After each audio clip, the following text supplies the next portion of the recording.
Good afternoon, ladies and gentlemen. My name is Matthew Thomiller, and I'm a research intern at the Institute of Chinese Studies, New Delhi. On behalf of the Institute of Chinese Studies, I welcome you to today's Wednesday seminar, The Monsoon Asia of Geographers, the Cold War Beginnings of the WHO Regional Office for Southeast Asia, 1948 to 1960s. I'm delighted to welcome you to today's seminar where we explore the fascinating history of the World Health Organization and its Southeast Asia Regional Office, New Delhi. Established in 1948 as the first WHO regional office, SEARO took shape during a time of intense global political shift. The early decades were marked by Cold War tension and ideological divide, influencing how health initiatives unfolded in our regions. Our speaker today will shed light on how SEARO navigated the competing demands of international agencies and member states while striving to secure critical funding and maintain regional autonomy. The speaker for today's seminar is Dr. Vivek Nilekanta, who is a medical historian and a 2023 Brussels visiting fellow. He earned his doctoral degree in history and philosophy of science from the University of Sydney in 2014 and pursued a postdoc at IIT Madras. His recent edited volume, The Geopolitics of Health in South and Southeast Asia, Perspective from the Cold War to COVID-19, examined the significance of a regional approach to global health policy. As a visiting faculty, he has taught variously at Universitas Erlangga Indonesia, IIM Indore, and IIM Kojiko. He is also a key resource person for a historical method and oral history workshop at the Institute of Public Health, Bangalore.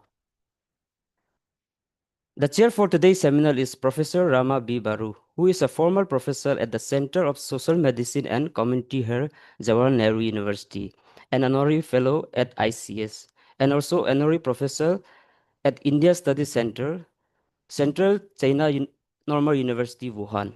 Her research interests include study of commercialization of health service, infectious disease, comparative health system, and health inequalities. She is currently a member of the Ethics Committee at AIMS, New Delhi. She has authored several books on healthcare in India. Her recent publication is Commercialization of Medical Care in China, Changing Landscape, publication, co-authored with Madhurima Nundi. Before I hand over to the chair, I would like to ask all participants to follow a few housekeeping rules. All participants shall be muted during the seminar. Question may be posted in the chat box along with your name and affiliation. Alternatively, you may use the raise your hand option during the interactive session. You shall then be called upon to unmute yourself. I now hand over to the chair. Over to you, Professor Baru. Thank you very much. It's a great pleasure to have Professor Neelakantan speaking to us in an area which is rather unusual. Unusual because the history of medicine has dealt with many issues around infectious diseases, colonial histories, and the construction of public health. But this particular area of inquiry, of looking at institutional history in the context of the socio-political, in the social political context, especially after World War II and the Cold War era, is indeed a very rare piece of work.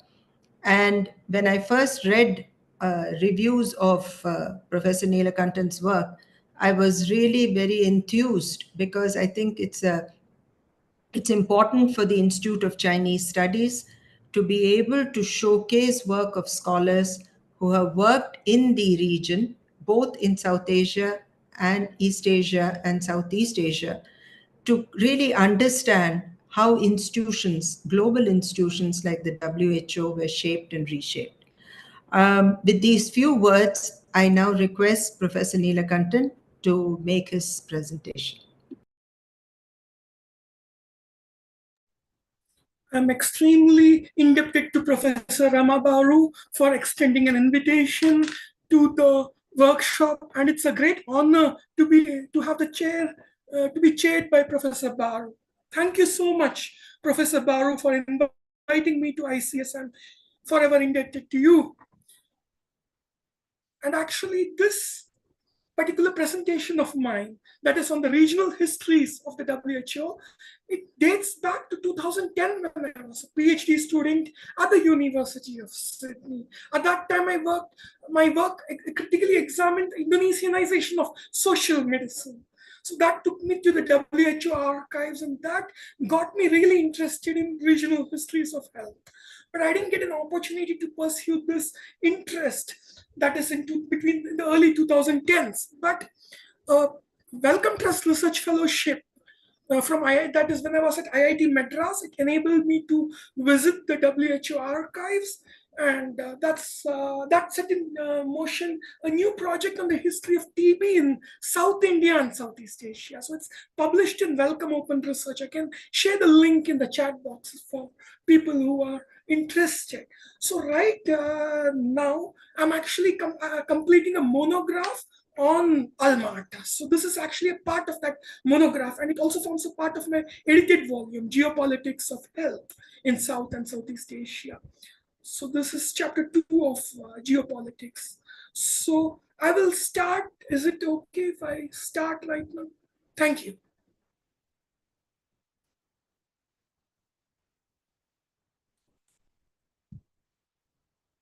So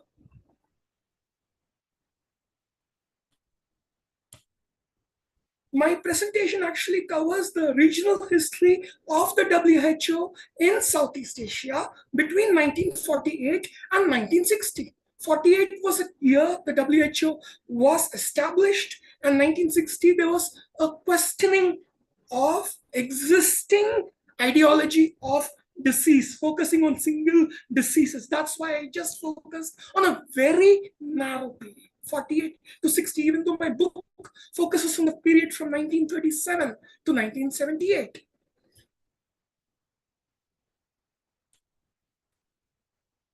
So this is the first PowerPoint slide. Imagined epidemiological communities. So this is very central, actually, the notion of imagined epidemiological communities. So imagined communities is borrowed from Benedict Anderson's work. Epidemiological is my addition, because I think we have to understand the WHO architecture in terms, not only in terms of epidemiology, but or in terms of disease, or in terms of social medicine, but also in terms of geopolitics. For example, Cold War. That's why I've used the term imagined epidemiological communities. So what was the idea of South and Southeast Asia? It's a geopolitical construct. I won't be dealing with that in today's talk, but it's there in my book, Geopolitics of Health, and also in my forthcoming monograph on Alma-Ata.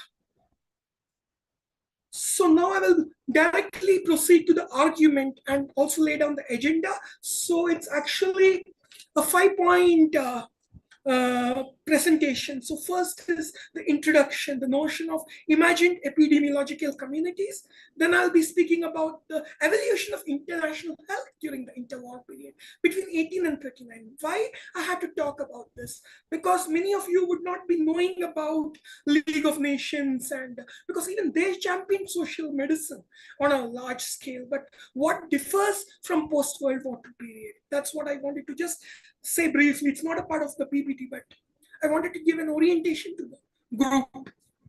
And then I will be speaking about Cold War politics, the creation of WHO, the rivalry between US and USSR, and why the regional office was created in the first place. And was there any kind of tension, regional tension, why certain countries joined certain offices and not others. For example, I'll be speaking about Pakistan, I'll be speaking about the Israel-Palestine issue very, very briefly to showcase the geopolitical dynamics at play within the WHO. And then I will be speaking about the formation of the SEARO, the WHO regional office for Southeast Asia, headquartered in Delhi, and which were the countries that joined the SEARO, what was sea money, the regional characters background. Then I'll be speaking about the agenda of the SEARO. Then I'll be speaking about 3 projects, that is pilot health demonstration projects in Afghanistan, India, and Indonesia. And then I will be speaking about the Bandung Conference of 1955, the Asian African Conference. It's forgotten in Indonesia, at least, as far as I know. But we cannot afford to forget this conference because it cemented Asian African solidarity, and it also forced us to rethink the nature and purpose of foreign aid. How was health represented in Bandung? So we have to see all this in a close perspective, and then analyze whether there was a regional approach to health in Southeast Asia. So in my work, I have been inspired by eminent historian Sunil Amrit's monograph, Decolonizing International Health. And to some extent, it also challenges Sunil Amrit's postulates. I wouldn't be doing the historiography because of the shortage of time, but it will be there in the PPT. The historiography, the brief historiography of regional health organizations. So, since its creation, I'll be starting with the origins of the WHO. Since its creation as a specialized agency of the United Nations in 1948, the WHO faced a number of geopolitical challenges associated with the Cold War. Between 49 and 57, the Soviet Union and its allies withdrew from the WHO, citing ideological differences with the US, as the latter did not recognize the indivisibility between health, economic, and social problems. On the contrary, the US argued that poverty was the breeding ground of communism, and since disease within brackets, malaria, led to poverty, eradicating disease would prevent the spread of communism to newly independent countries. The WHO became captive of US national interests during the 50s and embarked on a narrow program of disease eradication and regionalization. So what is regionalization? It is administrative decentralization at the level of the WHO. So you have the WHO headquarters in Geneva, regional head offices in Delhi, Manila, then you have offices in Alexandria, then you have regional offices in Copenhagen and also in Washington, DC. So corresponding with different continents. Then other thing we have to understand is what was the role of the regional office? That is recalibrating international health norms to the field. For example, you speak about health for all, but how does it materialize in Europe? It will differ from how it materializes in Southeast Asia. You see, given the very different historical contexts. So we have to understand that. And also it's a question of management. Decentralization is also a question of management, public health management. So we have to think about these ideas before we speak about regional histories of health in Southeast Asia. So now I will be speaking about who was the brain behind regionalization. The first WHO Director General, Brock Chisholm, he was a Canadian psychiatrist. He focused on children. He was the first WHO Director General between 48 and 53. He advocated decentralization as a pragmatic step to meet diverse health needs in different parts of the world. The WHO headquarters characterized the central and southeastern parts of Asia, including the Indonesian archipelago, as the Monsoon Asia of Geographers. We are right in the middle of the monsoon in Mumbai. As a single epidemiological area.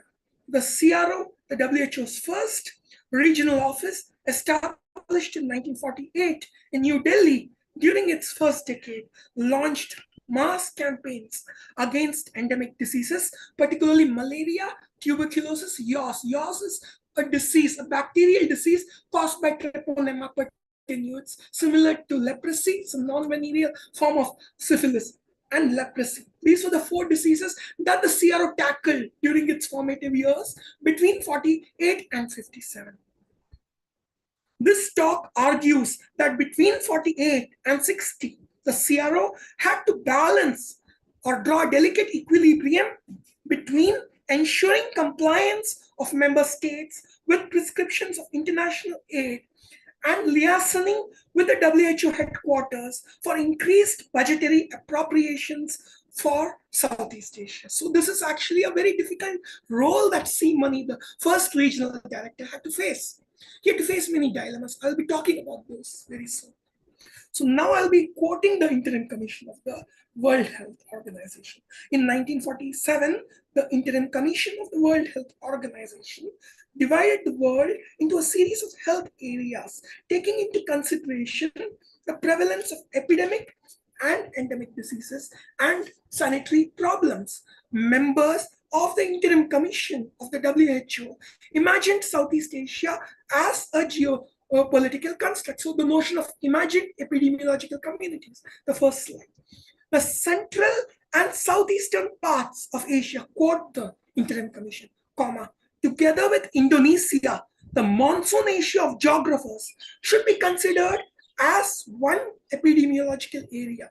It would include the endemic foci of cholera and TB and territories most readily affected by that disease. Also foci of plague, epidemic, and endemic. It is free from yellow fever, but is severely affected by malaria, by flea-borne and mite-borne rickettsiosis, and by the ubiquitous smallpox. Most of the area suffers from the food deficiencies of the rice eaters, that is beriberi, from a high TB morbidity and mortality in its cities, and the prevalence of the disease in rural districts. So largely a rural population, 80% of the population living in rural areas, largely illiterate, agrarian societies, the need for transforming them into industrial societies, the notion of modernization. So these were some of the concerns that international organizations had to grapple with in 1940s. So now I will be speaking about what is the Interim Commission. So the Interim Commission, it set into motion the framing of the WHO Constitution. So it was, Interim Commission was introduced by the International Health Conference convened by the UN in New York in the summer of 46. So the Interim Commission continued public health activities that was left out by the League of Nations Health Organizations between 1918 and 39. So during World War II, there was a disruption in public health, particularly during the Pacific War in Southeast Asia. So let us talk about the genealogy of international health very briefly. For those who are not... Dr. Neelakantan, I'm really sorry to interrupt you, but your slide is on the first page itself. Sure. Because this is actually not a part of the PPT, but I'm just introducing the audience. Oh, all right, sir. Okay, sorry. Yeah, there was a question in the comment I wanted to give them a solid background to my talk. So what happens is you have a genealogy of international health organizations dating back to the World War I period or even pre-World War I period, or between 1903 and 39. So 1903, you have the Pan-American Sanitary Bureau that was established. It was to protect American interests, that is cordon sanitaire against yellow fever. Then in 1907, you had the Far Eastern Association of Tropical Medicine. David Arnold has spoken about the role of Far Eastern Association of Tropical Medicine, or FEATM. They dealt with the problem of beriberi in the Far East. That is between 1907 and 34 or 35, up to the mid-30s. Then in 1914, you had the Rockefeller Foundation that comes into being. The International Health Board of the Rockefeller Foundation. They conduct anti-hookworm campaigns in Ceylon, in Madras, in Java. So how the notion of a transnational epistemic community is sustained during the interwar period. That's very interesting to see. This is before World War II. Then you have the League of Nations Health Organization established in the aftermath of World War I. In 1921, it was led by a young Polish bacteriologist, Ludwig Richman. So Ludwig Richman, he was a Polish bacteriologist. He was also a Jew. He believed that health was related to social problems and it was inseparable from social economic problems. He integrated maternal health into routine health services. He pioneered the integration rather. So this is very novel for the time. So in 1943, during World War II, that is League of Nations, it didn't exist it was dissolved after 1939. So during World War II, in a pamphlet entitled Free World, he spoke about his notion of world health. Health was indivisible. Health should be accessible to all. It should be funded through taxation. So he wanted to bring in US into international health because US was not a member of the League of Nations Health Organization. So these are some of the things we have to consider. That is Ludwig Richmann's visionary. But what happens in 1945? Sadly, Ludwig Richmann is excluded from World Health Organization. That is, he's excluded from international conference, the UN conference on international organization at San Francisco. There was no explicit or implicit mention of a WHO at this point in time. Why? US and UK wanted to keep health out of the international conference agenda. That is very important to note. And they also wanted to stymie Ludwig Richmann's health leadership because he was from communist Poland. He was suspected of being close to the Communist Party in Poland. So that's one of the reasons. Cold War exigencies. So that is the second point of the agenda in today's talk. Cold War politics, why social medicine gets marginalized in favor of a narrow public health, a magic bullet approach. For example, campaigns against infectious diseases like malaria, TB, yaws.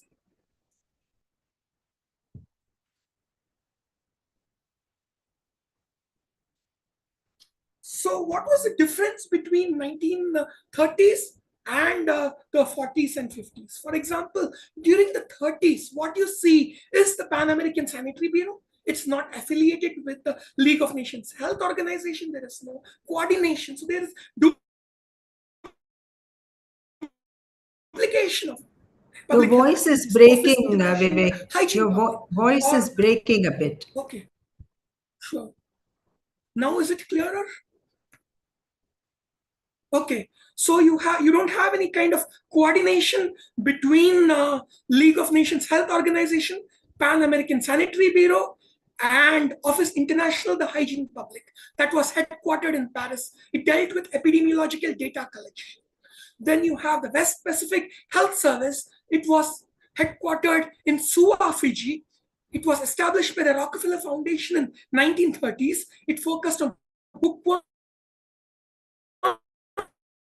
and campaign against yaws, and also health education, training of medical personnel. But there was no coordination between the Eastern Bureau of the League of Nations established in Singapore and the Western Pacific Health Service. So you have these kinds of issues in international health, duplication of health responsibilities. So the WHO, it was to centralize all activities, at the same time decentralize some of the activities, particularly related to sanitation, related to health planning for the region, to the regional offices, and bring all the regional health agencies under its umbrella.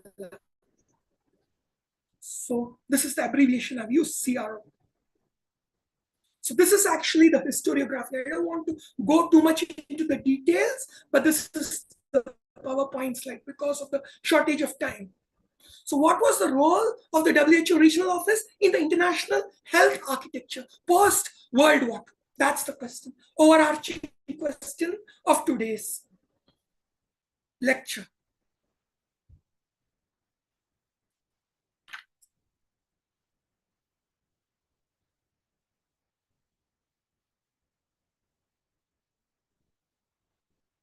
So whose initiative was the WHO? I said US and UK left out the idea of an international health organization in the San Francisco conference, right, in 1945.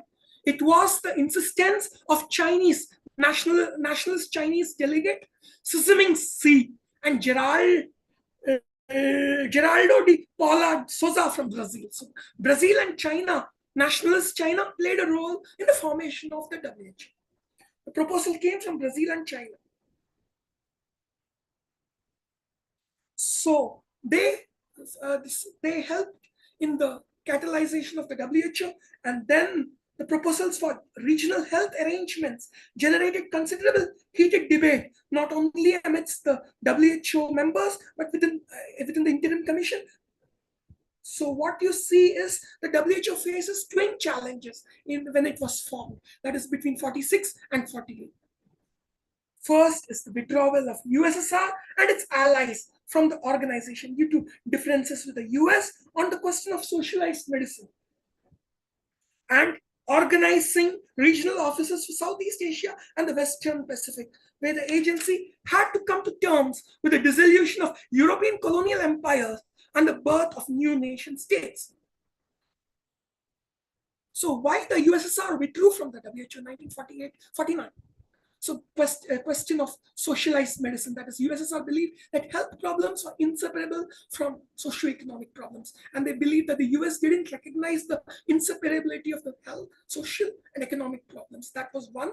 Second, they were dissatisfied with the rehabilitation of Eastern Europe. They believed that Eastern European states had paid a high price during World War II, but they were poorly compensated by the United Nations Relief and Rehabilitation as organization. That is, it was a short-lived agency during wartime between 43 and 46. So N.A. Vinogradov, Soviet deputy health minister and delegate to the first World Health Assembly, contended that epidemics such as cholera were due to poverty and colonial exploitation and a lack of organization of health services in colonial and occupied territories. The Soviets alleged same thing what I was talking about, the inseparability between health and economic problems. And they advocated the establishment of national health services that was antithetical to US. So I've written about this in an article on the Philippines. I can share the link on the chat box. So the withdrawal of US and SSR and its Eastern European allies left the WHO open to the US. So the WHO became a prisoner of US strategic interests during the 1950s. In his inaugural address on January 20, 1949, President Harry Truman outlined the Point 4 program to contain the spread of communist ideology. The agenda of the Point 4 program included unfaltering support for UN-related agencies, strengthening world economic recovery, strengthening freedom-loving countries against dangers of aggression, and provision of technical assistance for economically underdeveloped areas, particularly malaria eradication. Why malaria eradication? Because malaria retarded the growth of agriculture, particularly in countries like India, Nepal, Indonesia, and also, that is, it impeded with the trade of plantation products, particularly rubber, rice, coffee, and also eradicating malaria. It also meant winning the hearts and minds of the people in the third world countries against communism. So that's the reason why US focused on malaria eradication and disease eradication to the exclusion of sanitation or social medicine. Through participation in the WHO activities, it was hoped that the US would help create conditions congenial to economic stability. You can also read this as global capitalism and sustenance of democratic institutions that included improving health and improving people's living standards, particularly in underdeveloped countries that were prime targets of communist ideology. At the time, the US contributed to 40% of the world's World Health Organization's expanded technical assistance program and 95% of funding for the organization's malaria eradication program. So you see how it was a strategic US initiative. Now what happens is in 53, Stalin dies. And then you have a process of de-Stalinization under Nikita Khrushchev, Soviet premier, who emphasized peaceful coexistence with US, both within and outside the UN. So he was drawn to developing countries, developing countries like India and Indonesia that were not yet aligned with either US or USSR. And also the USSR wanted to join the SEARO, the World Health Organization Regional Office for Southeast Asia. But the proposal was turned down because why they wanted to join the SEARO, even though USSR is a pluricontinental country. Why they wanted to join the SEARO? The reason is they wanted to cement friendly ties with India in international health. Fear of importation of smallpox epidemics from Afghanistan right into, which was a SEARO member state then, into the Soviet Social Republic of Tajikistan, Uzbekistan, Kyrgyzstan, and also Turkmenistan, Soviet Socialist Republic. So they were afraid of smallpox importations. So national interests meant that Soviet Union wanted to join the SEARO, but the request was turned down because the Uzbek Soviet Republic and other republics like Tajik, Kazakh, Kyrgyz, and Turkmen, they were not self-governing, independent self-governing territories. So that's the reason they were not made members of SEARO. So that's interesting to note. So what constitutes Southeast Asia, again, is a problem, geopolitical problem, even today. Like in 2025, May 12th, Indonesia withdrew from the SEARO and joined the West Pacific. I'll be talking about that in the discussion. So this is another point that the WHO had to contend with was formation of regional organizations. What was the reason? Because you see, the US wanted to bring the Pan-American Sanitary Bureau into a dialogue, working dialogue with the headquarters in Geneva, WHO headquarters. Soviet Union wanted to absorb the Pan-American Sanitary Bureau into the World Health Organization. So these kinds of Cold War differences. Soviet Union was initially opposed to regionalization. US was for regionalization. The constitution of WHO states that the WHO World Health Assembly from time to time shall define geographical areas in which it is desirable to establish a regional organization. The WHA may, with the World Health Assembly, with the consent of majority of members within each area so defined, establish a regional office to meet the special needs of such area. So this is chapter 11, article 44 of the WHO Constitution, advocates for regionalization. So now India and Philippines, they served as catalysts to early regionalization. So who was the Indian who played a role in regionalization? So now let's talk about C. Mani, Chandra Mani. So Chandra Mani, he was the Deputy Director General of Health Services Government of India in 47-48. Before that, he was a part of the Southeast Asian Command. He was a military doctor. He served the allies in the war front. Before that, he also headed the Orissa Health Services, Provincial Health Services. He was an IMS officer dating from the 1928 batch. So this is C. Mani's credentials. At the Interim Commission of the WHO, he drew a flow chart. He presented a flow chart to the Interim Commission, highlighting the relationship between the WHO headquarters and Geneva that was unexplored in the interwar period. That is, what should be the relationship of the regional office to the headquarters? Headquarters should focus on standard setting. It should focus on gathering epidemiological information, setting standards on quarantine.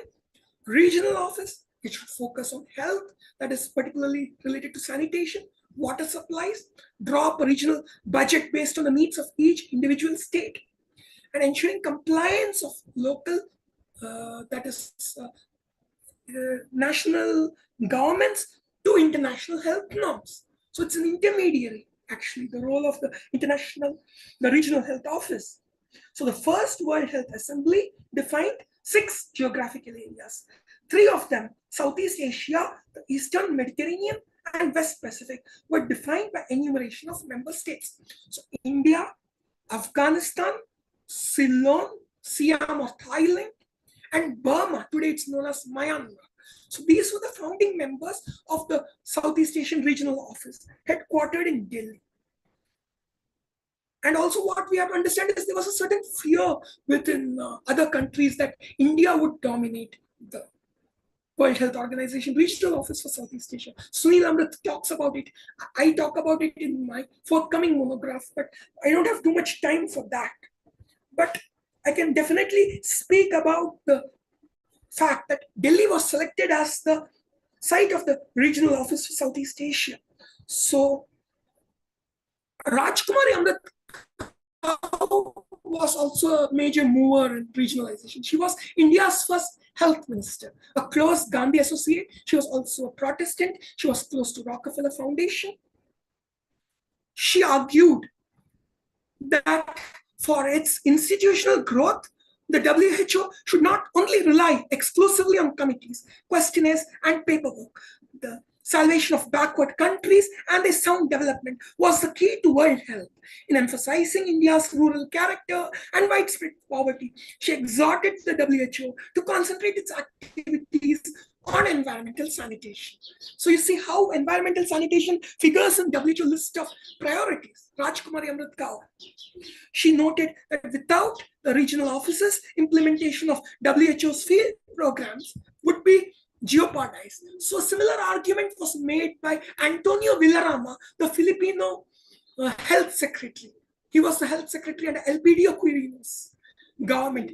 But the Philippines felt that India was too geographically distant from the Philippines. So that's the reason you had to have a West Pacific regional office. But the establishment of West Pacific regional office was delayed by the Korean War. And also there were differences between Australia and Philippines regarding the exact site of the Western Pacific regional office, where it should be located. So what happens in 1948? Southeast Asia is not fully decolonized, right? British Malaya, you have Portuguese Goa, you have French Pondicherry. So what happens to these states? Do you think colonial governments are going to give away their toehold in Southeast Asia? No. So the WHO had to accommodate the needs of the colonial territories. See the third point of the slide, regional histories of the WHO. Havoc and Montero, tensions between constructive regional engagement and colonial sovereignty. So that's a big problem, right? So Goa, Portuguese Goa, the Portuguese Empire was a pluricontinental empire in 1948. So Portuguese Goa, it included Angola, Mozambique, Timor. So you see Macau. So Portuguese India, it was represented in the SEARO as an associate member. So Portuguese India was represented by the metropolitan nation, Portugal. So Portugal didn't have voting powers within the regional body as an associate member, but they could participate in the deliberations. So this is a compromise the WHO had to achieve to make the organization run, that is including US, USSR, colonial powers, newly independent states. So how do you balance, achieve an equilibrium? That's a big problem between associate members, newly independent members. This was the challenge that SEAMONEY had to face, a big challenge. And also you had different aid agencies, right? Patchwork of aid agencies. You had the Colombo Plan for Economic Development for Southeast Asia. It was founded in Colombo by the Commonwealth powers, particularly Canada, New Zealand, Australia, providing technical assistance, particularly health education. Then you have the training industry. Then you have the US Mutual Security Administration and the Harry Truman malaria eradications. How do you coordinate the work of different international aid agencies? See, they don't overlap. This was the work of SEAMONEY and other regional directors. So it was a tough role to see that none of the aid agencies overlapped with each other, that the countries, newly independent countries, they got their fair share of aid from the WHO. At the same time, they complied with the requests of USAID or Colombo Plan. So this was money's role, a delicate balancing role. So that was the SEARO role, delicate balancing role. And now I forgot to tell you about some interesting stories, small short stories. What happens is, are you able to hear me? Because I see that the internet connection is unstable. Can hear you. Please go ahead. So what you see is, okay, thank you so much. So what you see is associate membership also was contested, because you see the Dutch East Indies, that is the Japanese abdicated Indonesia in 1945 after the Pacific War. So what you have is competition for power at the center in Batavia, or today known as Jakarta, between the revolutionaries headed by Sukarno and the Netherlands Indies civil administration. The Dutch made a comeback. So who would represent the Dutch East Indies or the Indies archipelago in the newly formed World Health Organization and the regional body, the SEARO? So actually the Dutch East Indies, Netherlands civil administration, they wanted to join the West Pacific because Indonesia was closer to Manila than to New Delhi. However, what you see is the revolutionaries were co-opted into SEARO by, under Sukarno, were co-opted into SEARO by Nehru, because of the shared antipathy towards imperialism.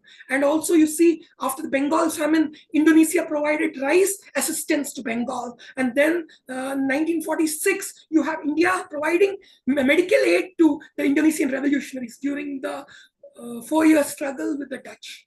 So this is the kind of cooperation you had, transnational cooperation before 1947-48, before the countries became independent. India and Indonesia. So to cement close ties with India, Indonesia acceded to the SEARO, much to the disappointment of the Dutch colonial authorities. In 1949, Indonesia formally acceded to the WHO regional body for Southeast Asia.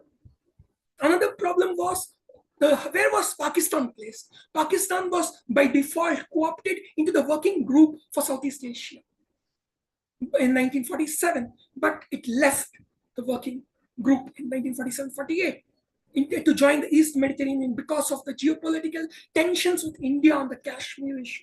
Similarly, Israel was positioned to join the Eastern Mediterranean because of its location in the Eastern Mediterranean. But because of the 60-day Arab-Israeli war and the Arab boycott of Israel, Israel was pushed to join the WHO Regional Office for Europe. So you see how WHO Regional Office membership is shaped by geopolitics.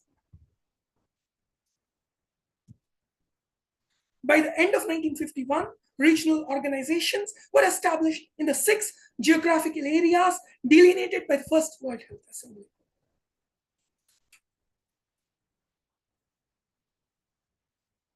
Now I will be speaking about the first regional office for Southeast Asia, that is the SEARO. At the First World Health Assembly in 1948, I told you that India, Ceylon, Burma, Siam, and Afghanistan consented to join the SEARO.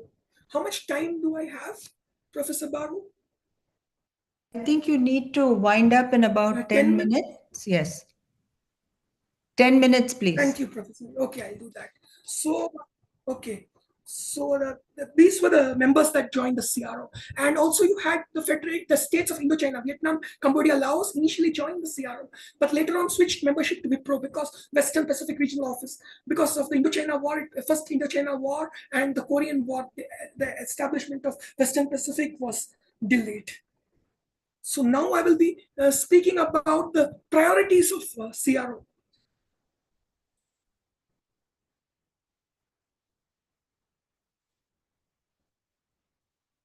So it included the priorities of the First World Health Assembly: campaign against malaria, venereal diseases, maternal child health, tuberculosis, environmental sanitation. So why is it that sanitation was left out? Because poverty and hunger in Southeast Asia, they were chronic conditions, unlike Europe where needs were more immediate. So therefore the WHO regional office concentrated on tackling diseases such as malaria. That is, you had DDT insecticide that could be used to curb malaria. That's the reason. Demonstrable results. So that's the reason you have focus on disease eradication rather than social medicine. And this came under scrutiny in India, and the sanitation area. So this is the most important cartoon I wanted to show you. This is actually a cartoon that appeared in People's Health in 1950, published by A.V. Raman.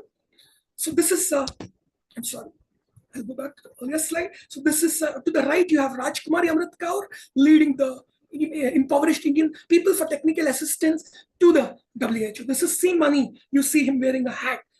And seated behind him is Sam Keeney, the UNICEF the regional director for Asia. So the collaboration between UNICEF and the WHO in establishing technical assistance for Asia. So C. Money states that public health in this cartoon, that public health cannot be founded on poor sanitation, but sanitation is expensive. So we have a cheap panacea, that is use technical assistance, that is magic bullet. For example, BCG vaccine to prevent TB, or DDT sachets to prevent malaria. And the UNICEF provides financial and logistical support for WHO campaigns in Southeast Asia. So this is a cartoon that was published in 1950 by Gandhi and A.V. Raman from Madras. The reason why he opposed BCG vaccine is interesting, because he believed that BCG was used only on a trial basis in the Soviet Union, and other measures to improve, to reduce TB included improving living conditions of the people. This argument was taken up by C. Rajagopalachari. That was for different reasons, because he wanted to oppose the centralizing tendencies of the Nehruvian government. So that's the reason he opposed BCG. So you see, it's not just social medicine. Resistance to public health campaigns is also political. So this is actually Thailand, case in Thailand. You see DDT tins loaded onto bullock carts. This is out on the outskirts of Bangkok. This is a TB control program in Thailand in 1964. This is TB control program in northern India, photo of children being vaccinated. So these are some pilot health projects, particularly in Lagman and Jalalabad in Afghanistan. Why did the SEARO select Lagman and Jalalabad? The reason being, both are fertile areas. Lagman is a sugarcane growing area close to where the Indus enters the plains, close to the Pakistan border. And that's the reason it was selected, strategic location. So it was selected in summer of 1950, malaria eradication using DDT. Once malaria was brought under control in Lagman and Jalalabad, the SEARO diverted its attention to the curbing of typhus, particularly in Ghazni, Bamiyan, and Kandahar in winter. The program was successful. It generated a demand for health services. Hitherto, no health services existed in Afghanistan prior to 1948. You just had campaign against infectious diseases. So that was SEARO's success in Afghanistan. In the Tarai region in India, to the south of the Himalayas, that is, it was opened up for cultivation, malaria eradication. The SEARO launched a program. However, what happened is, you see the resettling of Punjabi refugees in the Tarai region, and they were into conflict with the local Buksa people because they feared dispossession by the Punjabi refugees, and malaria eradication using DDT, health education. So this program was criticized particularly by Cora Dubois. She was actually assigned by the SEARO. She was a cultural anthropologist. So this is the slide. Inattentive to local particularities. So SEARO was inattentive to local particularities. That was the problem. So now our last point. I think I have 5 minutes, Professor. Thank you. So foreign aid. That is, now we have to come to the last point, foreign aid. So it was a sensitive issue in 1950s Asian politics. Leaders, particularly Jawaharlal Nehru and Sukarno, had to walk a tightrope between preserving national sovereignty and increasing receptiveness to international health. So everybody knows about the Bandung Conference, the Asian African Conference, 1955. What was the purpose of this conference? You see, the reason was Southeast Asia was volatile to commodity price fluctuations of commodities such as rubber, tea, tobacco, cotton. So how to increase Southeast Asia's bargaining chip vis-a-vis Western powers? Condemnation of imperialism and colonialism, improvement of local people's living standards, reduction of aid, foreign aid, and building up self-sufficiency. This was the aim of the Bandung Conference. Health was not explicitly mentioned, but the SEARO mentioned the Bandung agenda, that is raising people's living standards. So this is very interesting to note, the relationship between Cold War and health. During the 8th Regional SEARO Conference, the Indonesian Minister of Health, Johannes Lemena, he had a similar background like Rajkumari Amritkaur, a Protestant, Rockefeller-inspired. He discussed common concerns broached by leaders of Asia and Africa, including raising people's living standards. Lemena's opening address articulated a holistic perspective of health that was at odds with the proverbial magic bullet approach that gained currency in international health during the 50s. He argued that communicable disease was the result of an interaction of a triad: with humans as primary concern, agent of the disease, and environment, social, and biological variables. The ecology of disease needed to be taken into account by governments while engineering public health measures. He acknowledged that the top priorities for SEARO member states included environmental sanitation, health education, and adequate training of health personnel. He exhorted SEARO to redress health conditions of the region by taking into account people's living conditions. So this is also very important, because why is it that this is neglected in the SEARO? So this is the PowerPoint slide. That is the red. What I've written in red is a case study. That is how SEARO had to balance between the aspirations of post-colonial leaders and also ensure the compliance to international aid agencies, what I was talking to you about. So this is actually the dust jacket from the Bahasa Indonesia translation of my book. This is President Sukarno spraying DDT in a village in central Java. This was when the Indonesian-US relationship had reached its nadir in 1959, when US withdrew aid for Indonesia's malaria eradication program, because Sukarno suspended parliamentary democracy, and Indonesia's malaria eradication program was accused of bureaucracy, corruption. So this photograph, it symbolizes Indonesia's self-sufficiency in economic affairs. Berdiri di atas kaki sendiri in Bahasa Indonesia, standing on one's feet. So this photo, it is very symbolic.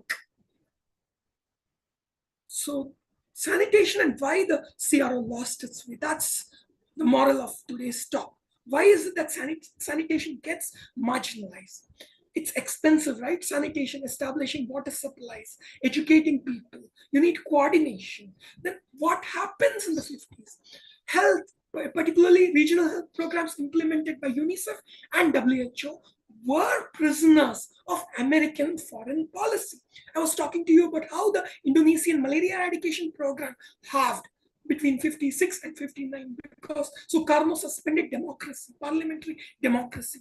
So that's the reason. So Indonesia had to concentrate on malaria eradication program rather than, because Sukarno wanted to use malaria eradication to open up lands for cultivation. He wanted to create a strong and healthy Indonesian citizenry free of disease. For example, pembangunan or national development, creation of the new Indonesia Manusia, Indonesia yang baru, or the new Indonesian. So those kinds of visionary ideas. So Money had to restrain the Indonesians from pursuing utopian ideas related to malaria eradication, increase funding for malaria eradication for Indonesia, but at the same time ensuring compliance with aid agencies. So this is why sanitation was buried. You can have a look at this People's Health cartoon. So the last point is a Southeast Asian approach to health. Was there an approach? This is the conclusion. So was it? What was unique? How was it different from the Eastern Mediterranean or Western Pacific? One, there was no such Southeast Asian approach to health. Early health programs, they aggregated demands from member countries. For example, requests for malariologists for India. It could be a TB specialist for Sri Lanka. So Money had to aggregate demands, present the demands to WHO headquarters. WHO headquarters would have certain regulations as to how the aid had to be disbursed. Money had to interpret these aid regulations to the SEARO member states. So this was one aspect. The other aspect is the Bandung approach to health. What was the Bandung approach to health? Non-alignment, reduction of dependence on aid, foreign aid, also raising people's living standards. Very sorry. Then the third is the only SEARO distinctive regional programs I could see was the smallpox eradication program. That is, particularly USSR gave moral support to smallpox eradication after it entered the WHO in 1958. So SEARO, it was smallpox endemic, particularly India and Afghanistan. So you had a regional program between 58 till the disease was eradicated in 78. There were problems which you can see in Sanjay Bhattacharya's Expunging Variola, but we don't have time to discuss the secondary literature here. So thank you so much. These are the future directions of my current research. Thank you very much, Dr. Neelakantan. And I think you have really brought out a very, very important area of the relationship between geopolitics, post-colonial states, and a global institution like the WHO. It's rather chilling that the way you've teased out the role of the US in shaping and reshaping the WHO is very pertinent today, because when you see the way that Trump has withdrawn funds to WHO, and there has been a process of restructuring that's going on now. And I think it's going to affect all the regional formations. I think the second very important point that comes out from your talk, and I think this is something which is extremely important, is the very conceptualization of these regional offices, which was so directed by the North and the Northern agenda, in a sense.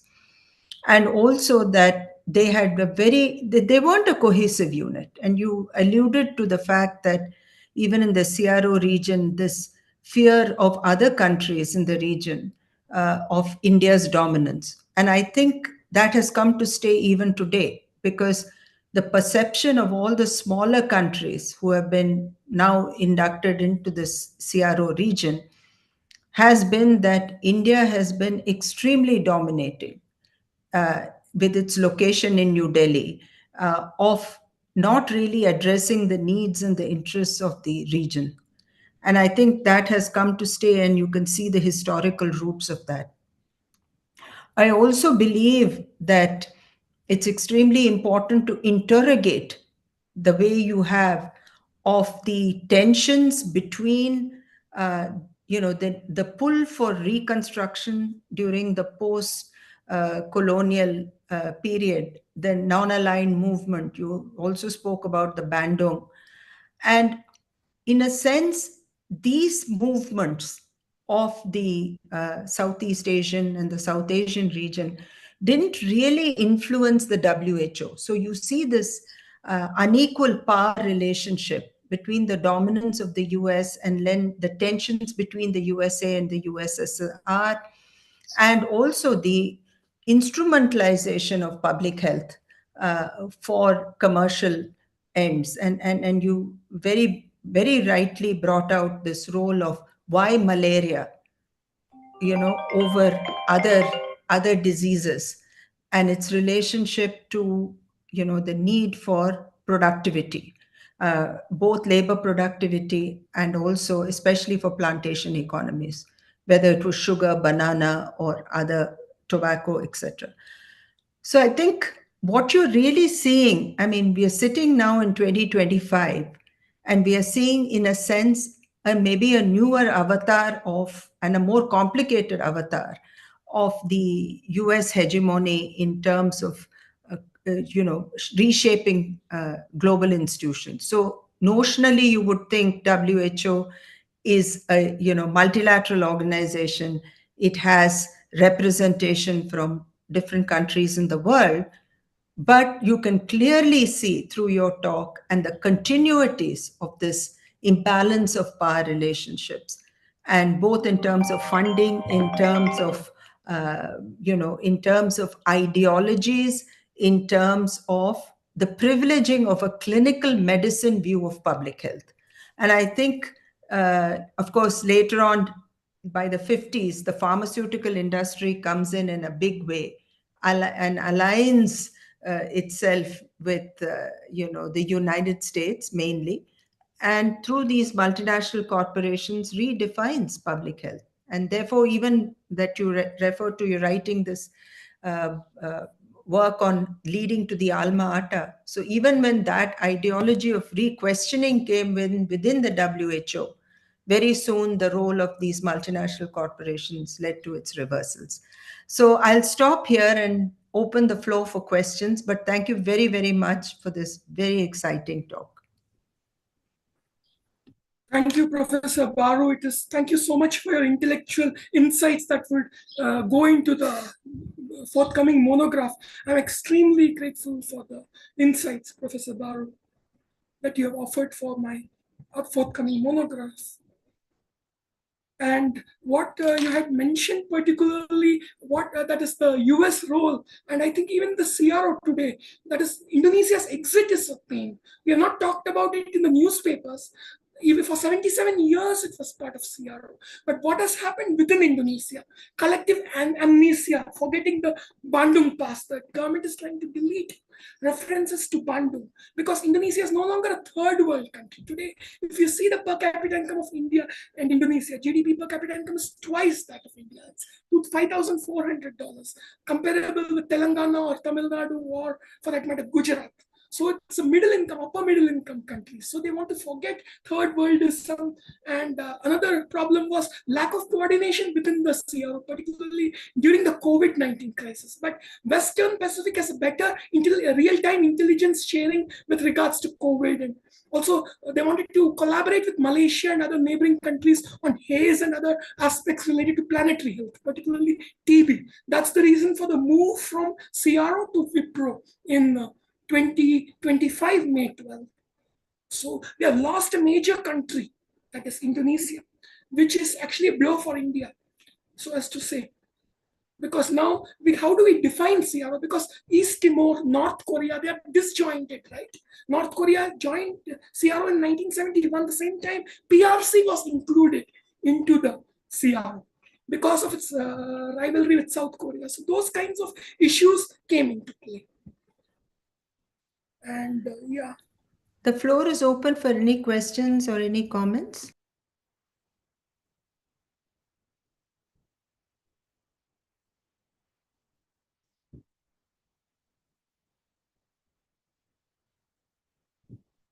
Ravi, please go ahead.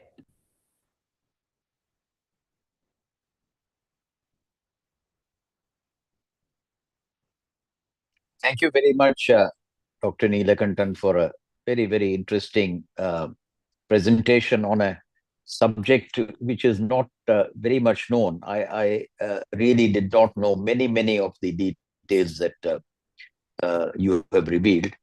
So I have two questions.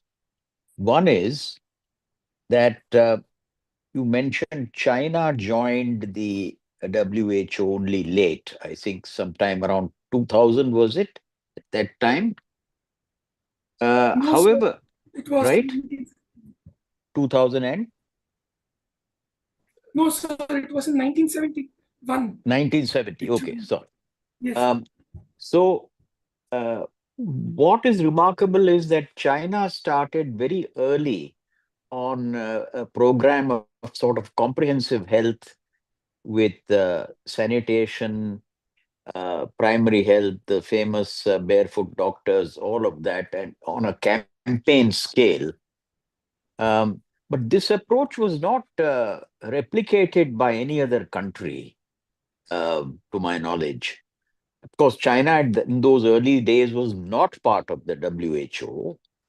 So I was just wondering whether WHO's policy was in some way, and deliberately so, the very opposite of what the Chinese were doing in order to build health up from the ground onwards as a mass campaign. So that is one question. The second question is that WHO was created just after the war, and the war brought trauma of many types, including what we today call post-traumatic stress disorders and all manner of psychological illnesses. So did mental health ever surface at this juncture in WHO's horizon? That's the second one. Second question. Thank you. Thank you, Professor Bhuthalingam. That is the first question. Regarding the first question, actually, Communist China was not a member of the WHO between 49 and 71. That is what happens is, that is the barefoot doctors, again, it is only in 1967 that you have the barefoot doctors. They gain a formal appellation, that is young lads with elementary school training, serving in rural areas, preventive care, health education, under Chairman Mao's direction. But what you see is the WHO picks up the barefoot doctor idea, and it also picks up the health for all idea from the Christian Medical Commission. It's not exclusively the barefoot doctor idea, but it's also the idea of the Christian Medical Education Commission, health for all. Health is indivisible. So it's actually a syncretic, it's a genealogy. Primary healthcare is more of a genealogy rather than, you can't say that it can be attributed to failure of malaria eradication or the rise of barefoot doctors, but it's also other factors coming into play. And I think the barefoot doctors finds resonance within the Western Pacific under the leadership of Francisco D, the regional director. He adopted a regional policy of furthering the barefoot doctors policy, particularly in Vietnam, Cambodia.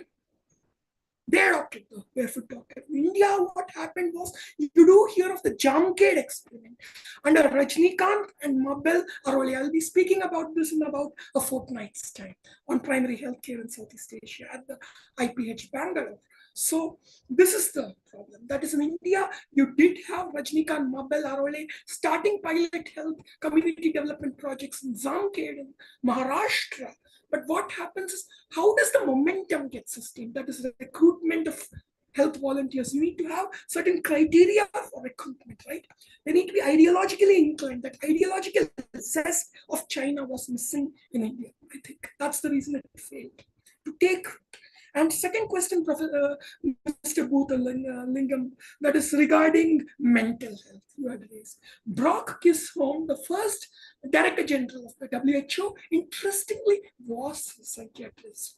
And there was actually, the psychiatry was prioritized in the WHO in the early 50s, particularly in Thailand, Thai psychiatry. That is medical education, that is furthering mental health, for example. But the problem, what you see, particularly in Indonesia, it's very great. That is, even today, you have only around 600 to 1,000 psychiatrists for a population of 285 million people in Indonesia. So those kinds of issues, that is lack of attention given. It's more attention was given to, you can say, communicable disease control, because you see demonstrable results. So with communicable disease control, that is malaria, you can eradicate it with insecticide DDT. But what happens in 1955?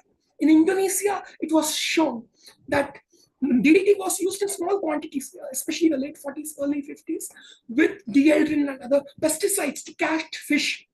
So the mosquito Anopheles sundaicus and aconitus developed resistance to DDT. So in Indonesia was the first country where insecticide resistance was. So that's the reason we have failure of malaria eradication around 55, 56. Then there is thinking about strengthening health services. Then China, the world's attention to China shifts towards China with rapprochement, right? That is, Nixon comes into play in 67, 68. He tries to bring about a rapprochement between the US and China. So that opens up a whole Chinese health system to US reporting, particularly by Victor Seidel. He was a doctor, physician, public health physician from the US. He was one of the first visitors to communist China in 60s, late 60s. So he wrote about the barefoot doctors, and that caught the WHO attention. Dr. Bojani, do you have a question? Thank you. Do you have a comment in the chat box?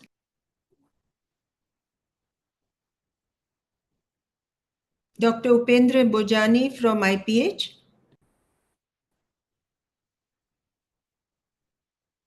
Anyway, you can read his comment in the chat box. Hi. Yeah, please. Hi. Thank you. I can now unmute.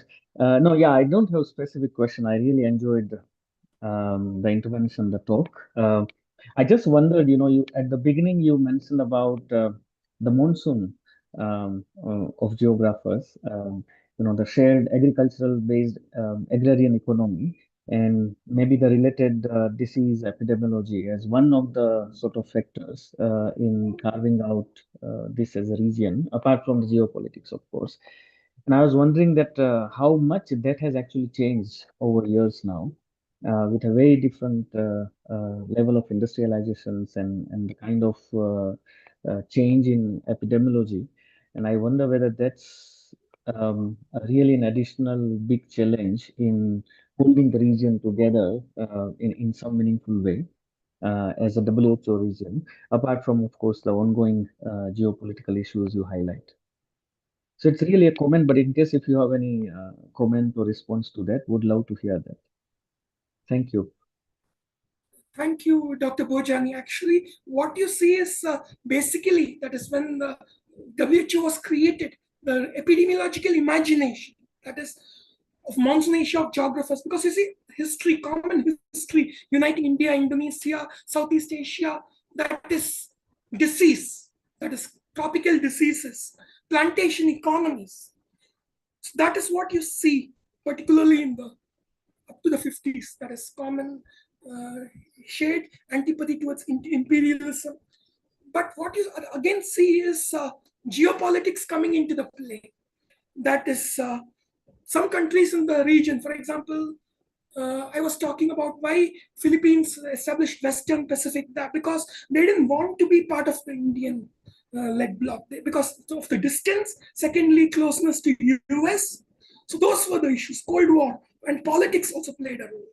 So yeah, I think it is there's a shift actually from common histories and common epidemiologies to geopolitics. And today it's again geopolitics, what you see in the WHO politics, the alignment of regional blocs. There is a question for you from Mr. Rapal. And he says, how do you look at the emerging scenario and the role of big pharmaceutical firms in this whole WHO story? That's a good question. I think Professor Baru has written about this in the latest edited volume by Warwick Anderson. That is, it's published by Oxford. It's Cambridge, I think.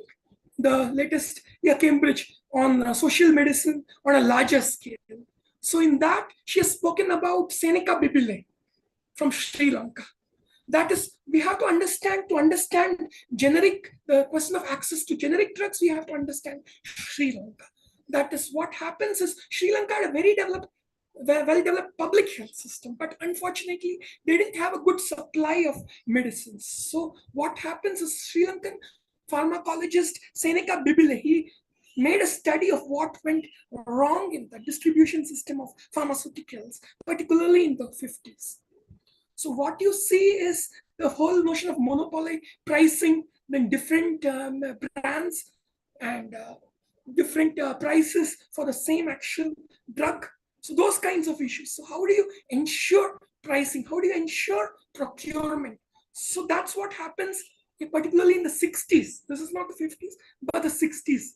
And then the whole idea, the Sri Lankan pharmaceutical model, that is also, pharmacists have an idea of overprescribing drugs. You see that all the time in India, even today. So how do you reduce that? How do you minimize the foreign exchange losses through the importation of generic drugs? How do you package drugs in your own country? And those kinds of issues. In India, it was more about pharmaceutical self-sufficiency. In Sri Lanka, it was about rational use of drugs. It was about, so those kinds of issues. So these came into the play in the 1970s in the World Trade Organization and also in the non-aligned movement. Actually, that is Sri Lankan drug policy. It's standardization of the nomen, that is, generic names of drugs should be prescribed, and those kinds of things, they come into play in the 70s. So Sri Lanka is very important in public health. I couldn't speak about that in the SEARO because I didn't see any reference to generic drugs, particularly for the 50s. And also the Sri Lankan experiment actually was one of those rare examples that influenced global health policy. So this essential drugs list of the WHO really got influenced by the Sri Lankan's political stand on, nationalizing multinationals, ensuring essential drug lists, for ensuring not overprescription and irrational use of drugs. So there was this, I think what Vivek's talk also throws up is the plurality of approaches in the SEARO region, the richness of that, but how that never gets really reflected in SEARO WHO. they were so obsessed only with very, vertical kind of siloed approaches to disease control. So, but there was this movement outside it, which influenced other UN organizations globally to come up with some of these ideas. Are there any other questions or comments?